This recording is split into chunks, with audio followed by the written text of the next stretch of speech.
আসসালামু আলাইকুম সুপ্রশিক্ষার্থী।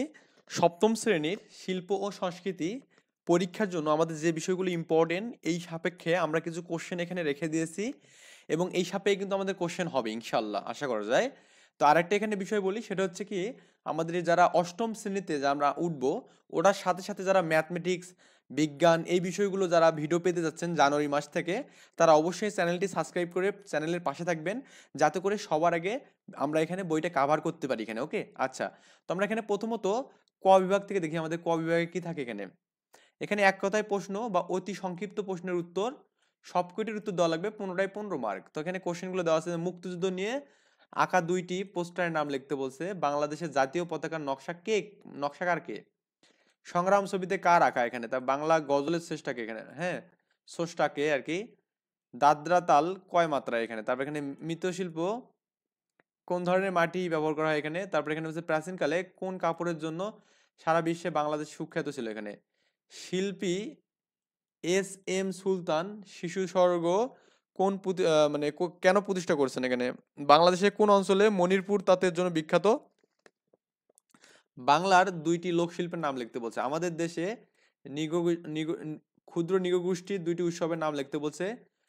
কুম্ভাকার বলা হয় কাদেরকে এখানে? হাতের তালির মাধ্যমে আমরা কোন বিষয় সম্পর্কে ধারণা পাই?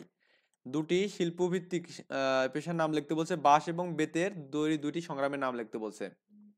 যাই হোক, এরপর আমাদের আছে এখানে সংক্ষিপ্ত কোশ্চেন। সংক্ষিপ্ত কোশ্চেন আমাদের 4টে আনসার দিতে হবে এখানে। তো এখানে 4টাতে 15 মার্ক, সরি, হ্যাঁ, 4টাতে আমাদের কি এখানে, এখানে হ্যাঁ, 5 মার্ক করে না এখানে। চার, যে কোনো 4টি প্রশ্নের উত্তর দিতে হবে এখানে, তাই না? তো উত্তরে আমাদের এখানে এখানে 20 মার্ক হবে এখানে। আই থিঙ্ক একটু মিস্টেক আছে, 4 5 20 হবে এখানে। ওকে। তো বলছে বাংলাদেশের জাতীয় পতাকার রং 2টি অন্তর্নিহিত তাৎপর্য লিখতে বলছে এখানে। পটুয়া নামে কোন শিল্পীকে ডাকা হয় এখানে? হ্যাঁ, কেন তাকে পটুয়া নামে ডাকা হয়? শ্রমভঙ্গি কি? আয়না কি? আচ্ছা, আলপনা কি আর কি এখানে? ফ্রুটিকার্পাস দিয়ে তৈরি সুতা কোনো বোনা কোন কাপড়ের বাংলার গৌরব বৃদ্ধি করছিল এবং কেন করছিল এখানে? তারপর এখানে 3 নাম্বার কোশ্চেন বলছে এখানে ছবি দেখো এবং ছবিটা দেখে আমাদের যে ক্রিয়েটিভিটি, হ্যাঁ, আমাদের এখানে এই ছবিটা দেখে আমরা কি শিখতেছি এখানে দেখুন তো। দেখুন এই এরা কি ধান বোনা করছে, তাই না, উড়াচ্ছে আর কি।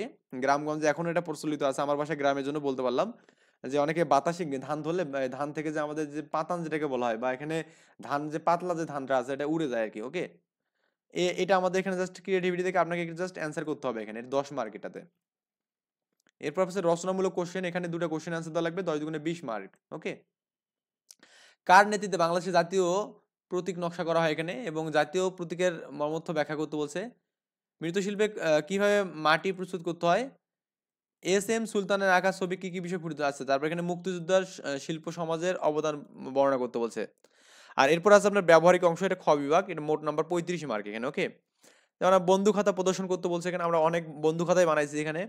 যে কোনো একটি কার্যক্রম করে দেখাও, মুক্তিযুদ্ধকে ভিত্তি করে একটি চিত্র অঙ্কন করো, অথবা দেশাত্মবোধ গান, নাচ, অথবা মুক্তিযুদ্ধের ওপর লেখা নাটকের অভিনয় বা কবিতা আবৃত্তি করতে বলছে। এই আর কি বিষয়াদি।